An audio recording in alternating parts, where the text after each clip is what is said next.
ರಾಧಾ ಬಹಳ ವಿಶೇಷವಾಗಿರ್ತಕ್ಕಂಥ ಪಾತ್ರ.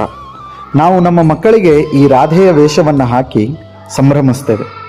ಕೃಷ್ಣಾಷ್ಟಮಿ ಬಂತು ಅಂತಂತಂದ್ರೆ ಈ ಜನ್ಮಾಷ್ಟಮಿಗೆ ನಮ್ಮ ಮನೆಯಲ್ಲಿ ಹೆಣ್ಣು ಹುಡುಗಿಯರಿದ್ರಂದ್ರೆ ರಾಧಾ ವೇಷ ಹಾಕ್ತೀವಿ, ಗಂಡು ಹುಡುಗರು ಇದ್ರಂತಂದ್ರೆ ಕೃಷ್ಣನ ವೇಷ ಹಾಕ್ತೇವೆ. ಕೆಲವೊಮ್ಮೆ ಹುಡುಗರು ಸಣ್ಣ ಇದ್ದು ಅಂತಂತಂದ್ರೆ ಕೃಷ್ಣನ ವೇಷ ರಾಧೆ ವೇಷ ಎರಡೂ ಹಾಕ್ತೇವೆ.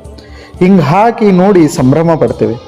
ಹಾಗಿದ್ರೆ ಈ ರಾಧೆ ಯಾರು, ಇವಳ ಅಸ್ತಿತ್ವವೇನು, ಇವಳು ಯಾವ ದೇವಿಯ ಅವತಾರ ಅಂತ ಹೀಗೆಲ್ಲ ಪ್ರಶ್ನೆ ಮಾಡಿಕೊಂಡ್ರೆ ಮಹಾಲಕ್ಷ್ಮೀ ದೇವಿಯ ಸ್ವರೂಪ ಅಂತನ್ನೋದು ನಮಗೆ ಪುರಾಣಗಳಿಂದ ಗೊತ್ತಾಗ್ತದೆ. ಹೇಗೆ ನಾವು ಉತ್ತರ ಭಾಗಕ್ಕೆ ಹೋಗ್ತೇವೆ, ಭಾರತದ ಉತ್ತರ ಭಾಗಕ್ಕೆ, ಹಂಗಂಗ ರಾಧೆಯ ಒಂದು ವಿಶೇಷವಾಗಿರ್ತಕ್ಕಂತಹ ಪಂಥ, ಭಕ್ತಿಯ ಪಂಥ ನಮಗೆ ನೋಡಲಿಕ್ಕೆ ಸಿಗ್ತದೆ.